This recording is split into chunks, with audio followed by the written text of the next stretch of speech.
तो नमस्ते मेरे भाई लोग और उनके बहन लोग।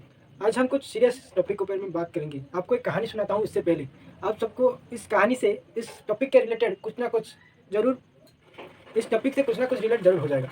इस कहानी ऐसे है कि समझ लो एक स्कूल में कुछ बच्चे पढ़ रहे हैं।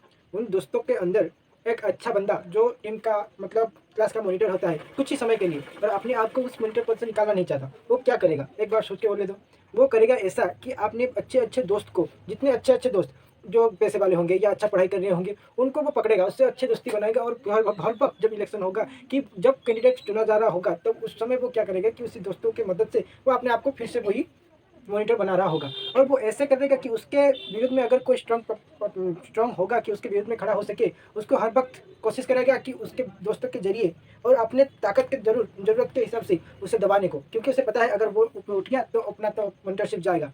इसी के साथ ऐसे होगा कि कुछ कुछ पोजीशन ऐसे होगा कि अलग लड़ाई भी हो रही होगी, दोनों दोस्तों के अंदर लड़ाई हो रही होगा, उसको वो उतना इंपॉर्टेंट नहीं देगा। अगर उस जो उसका उसी के बराबरी का होगा, उसको अगर वो दोस्त तो इसके साथ लड़ाई कर लेता है, छोटे बड़े कुछ किसी के भी साथ, तो वो उसे बड़ा इशू बना देगा और उसको बहुत ऐसे ऐसे करेगा कि किसी के कोई भी जगह कोई भी स्थान में उसे लगने नहीं देगा।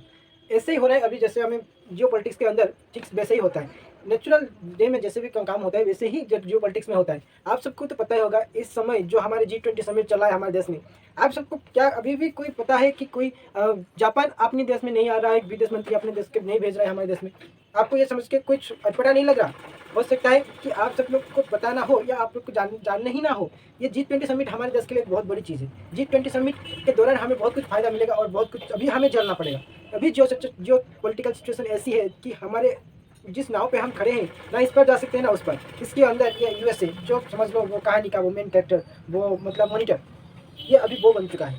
ये ऐसे काम कर रहा है। और यूरोपीय यूनियन, जिससे फ्रांस, ब्रिटेन ब्रिटेन अभी तो ब्रेक्जिट हो चुका है, फिर भी ये इनका अभी जो बोलता हूँ ना, अभी ये जो कारण हो रहा है कि उनका गरीबी आ रहा है, ये ज़्यादातर शुरू कहाँ से हुआ? एक तो देखिए ब्रेक्जिट के बाद से ही ज़्यादातर उनका क्राइसिस शुरू हुआ। ब्रेक्जिट से पहले उनको बहुत कुछ अच्छा था, इकोनॉमिक थोड़ा धक्के खाए थे, पर इतना नहीं कि वो एकदम नीचे गिर जाए। पर इसका कारण, पहला कारण ही है ब्रेक्जिट, मुझे जितना लगता है। इस इनके ये माँ के पुत, इनको पता नहीं कि क्या करना है, क्या अपने आपको बताने के चक्कर में खुद को एक पल में कुल्हाड़ी मारनी। मतलब बोलते हैं ना कि हमें हमारे देश में सिर्फ हम काम करेंगे, हमारे काम। इनके देश में ऐसी है कि और वर्क फोर्स के लिए उनके पास काम करने के लिए लोग नहीं, फिर भी वो अक्कड़ दिखाएंगे कि हमें हर तरह के काम है। अरे काम कर ही नहीं सकते तो काम कहाँ से ला के दोगे उसको?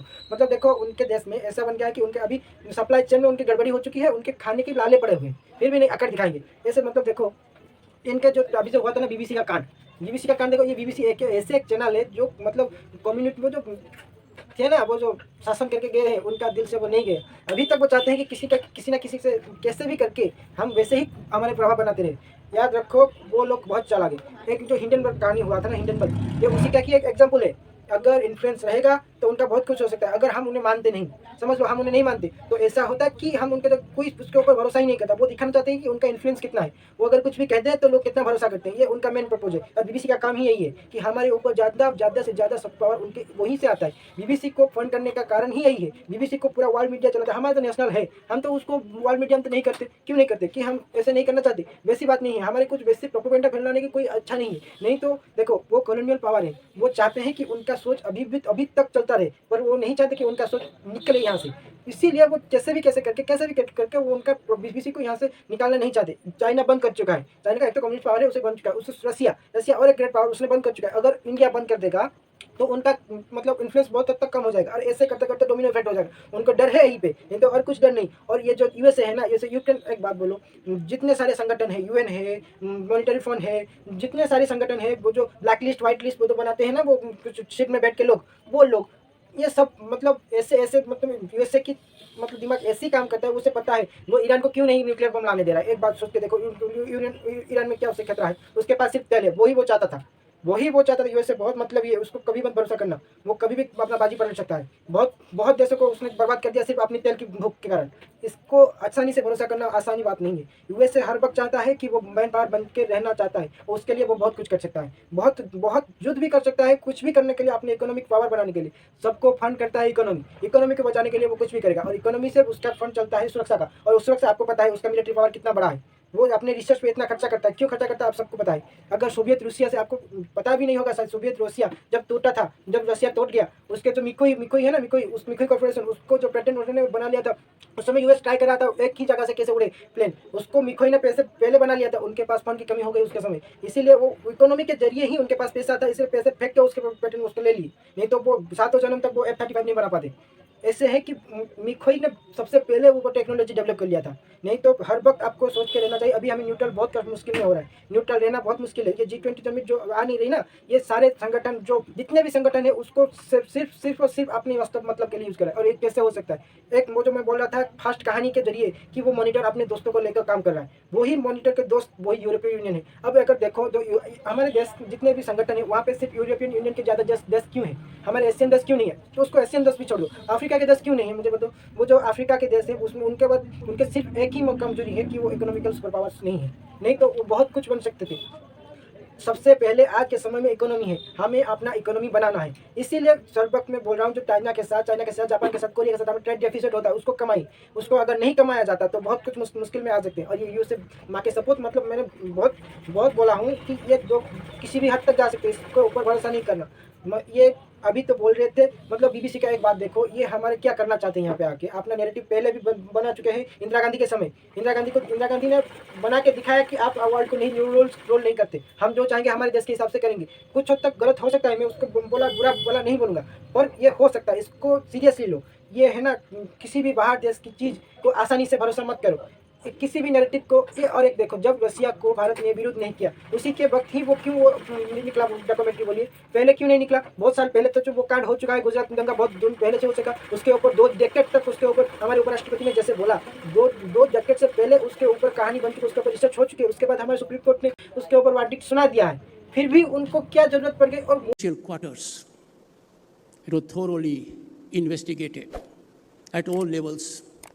The highest court of the land, the highest court of the largest democracy, pronounced on all fronts in 2022, finally. And we have a narrative being set afloat by a documentary. And see, some people say, this is expression. Sir, in the name of expression, can you run down my Supreme Court? Can you run down 2 decades of thorough investigation? This is playing politics the other way around. वो देखो, वो खुद Bengal genocide करके गए हैं, full proof के साथ। हमारे देश में क्या क्या घटा है, उनको मतलब उनके चमचे लोग देश के बड़े बड़े पद में आके, नहीं तो उनको खाली नहीं जाना चाहिए। उससे पहले आप लोग को पता भी शायद नहीं होगा, वो जो नौसेना की आंदोलन हो गई थी ना, एयरफोर्स और नौसेना द्वितीय विश्व युद्ध के बाद जो लौटे थे, उन्होंने आंदोलन कर दिया। उनको डर था, अगर किसी भी वक्त सेना को पता चल जाए, मतलब उनका कहाँ से निकाल के घुसा देते उनको पता नहीं चलता। वो जो हुआ था ना पहले सिपाही विद्रोह के कारण, वही डर आज तक, वो सिपाही विद्रोही के कारण ही वो डरे और कुछ नहीं। वो निकले सिर्फ इसी के कारण, और उनका इन्फ्लुएंस हमारे देश में खत्म ना हो, इसीलिए बीबीसी को लाके यहाँ पे बिठा दी। और किसी देश में चले जाओ, वहाँ पे ऐसा नहीं है।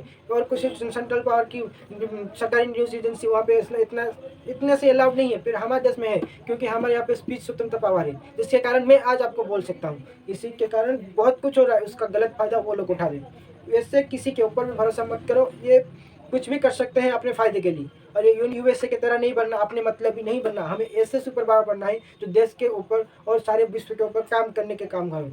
वो यूएसए की तरह हमें अपने सोच में नहीं होता। अगर ऐसा हुआ तो यूएसए का हालत जो हुआ है अभी, हमें भी वही रास्ते में जाना पड़ेगा। हम वैसे ही सुपर पावर नहीं बन सकते जो पहले बन चुके हैं, उसी रोल को हम फॉलो नहीं कर सकते। हमें कुछ अपने आप बनाना होगा, नहीं तो हम जो इस डेकेड में और अगले डेकेड में जो बोल रहे हैं कि हम सुपर पावर बन सकते हैं, नहीं तो बहुत देर हो जाएगा। अगर देर हो गया तो बहुत कुछ लेट हो जाएगा, चाइना हमें निकल जाएगा। चाइना नहीं चाहता कि हम सुपर पावर बन जाए। अगर चाइना चाहता तो हमारे साथ नहीं पंगा लेता। वो चाहता है हम उनके आगे कुछ नहीं। अभी इकोनॉमी के कारण अभी भी उनके दिल में डर बैठा हुआ कि हम ज़्यादा से ज़्यादा इकोनॉमिक पावर ना बन जाए। अगर बन गए तो उनके लिए नाक में दम कर लेंगे। इसीलिए वो पहले से ही अपने प्रिकॉशन पावर उठा रहे। उनके काम 50 साल को देख के काम होता है, हमारे जैसे 5 साल को देख के नहीं। इसीलिए हमारे देश में बहुत कुछ वो करना चाहते हैं, पर यह अभी जो वक्त हमारे जो लीडर है, अच्छे लीडर है, लीडर को भी छोड़ दो, मोदी जी को भी छोड़ दो, उनके बाद जो मंत्रियों को बैठाया गया है, बहुत काबिल मंत्रियां हैं जो अच्छे काम कर रहे हैं। इस काम के बदौलत ही कांग्रेस की सरकार के बाद बहुत कुछ देश में बदला। इसीलिए बहुत कुछ हो पा रहा है। जिस देश को पहले कोई पूछता नहीं था, अभी आकर पूछ रहे हैं। इसका कारण बहुत बड़ा है। इस पावर को हमें बताया है किसने? जिसने बताया उसके ऊपर बहुत कुछ प्रेशर होता है, इसीलिए उनको दबाना चाहते हैं। दबाने के लिए बीबीसी बहुत कुछ करता है। ये डॉक्यूमेंट्री अभी निकालने का बहुत कुछ पर्पज है, आप लोग समझे। और किसी के ऊपर आंख मूंद के भरोसा मत कीजिए, सबके ऊपर रिसर्च कीजिए। कोई भी कुछ भी बोल रहा है उनके ऊपर कोई भरोसा मत कीजिए। हम जो भी काम कर रहे हैं वही से ही हमारे देश के लिए कंट्रीब्यूट कर सकते हैं। अगर कोई बिजनेसमैन है, वो बिजनेस अच्छा करके हमारे देश के लिए कंट्रीब्यूट कर सकता है। अगर वो अपना कोई साधारण मनुष्य है, कोई साधारण इंसान है, वो अपने देश के लिए अपना देसी प्रोडक्ट को यूज़ करके, बोलते हैं ना देसी प्रोडक्ट को यूज करके हमारे देश को ज़्यादा इकोनॉमिक पावर बना सकता है। इसलिए बाहर की चीज़ों से थोड़ा परहेज कीजिए और अच्छे के लिए हमारे देश के अगले मतलब वो सोचिए कि आप अब हमारी ज़िंदगी तो हम बीत जाएगा, इसके बाद जो ज़िंदगी जिसके आएगी उसके लिए हमें कुछ बना के जाना है। और ये जो अभी सिचुएशन है इसके लिए बहुत कुछ हो रहा है। अभी दुनिया बहुत जल्दी चेंज हो रहा है। आप सबको अपने आप को सही से बताना होगा कि आप क्या करना चाहते हैं अपने देश के लिए। आपको अपने देश के लिए क्या बनना है। आप कुछ भी बनो, अपने देश के लिए कुछ ना कुछ कंट्रीब्यूट करना हमारा कर्तव्य बनता है। आर्मेनिया अजरबैजान के बीच में जो युद्ध हुआ था, आर्मेनिया अजरबैजान के जब युद्ध हुआ था, तो आर्मेनिया अजरबैजान जिसने अटैक किया उसके ऊपर क्यों सेक्शन इतना नहीं लगा? क्या सिर्फ रसिया ही क्यों ऐसे हो रहा है? उससे पहले हम जो बताए, अमेरिका ने कितने देश के ऊपर वैसे ही आक्रमण किया, चूरन बेच के आक्रमण किया। किसके कौन सा चूरन आपको सोच के बताए? फ्रीडम नाम की चूरन उसके सब हर जगह बेच के उसने अपने फायदे के लिए हर देश के ऊपर उसने अटैक किया। पूरे मिडिल ईस्ट को बर्बाद करने का कारण उसका श्रेय सिर्फ यूएसए का जाता है, अपने फ्रीडम की चूरन को बेचने के कारण। हमें अगर सुपर पावर बनना है तो एक साथ होकर आगे बढ़ना है। धन्यवाद। आज के लिए इतना ही। अगर आपको वीडियो पसंद आई, वीडियो को लाइक, सब्सक्राइब, आगे बढ़ाएं। धन्यवाद।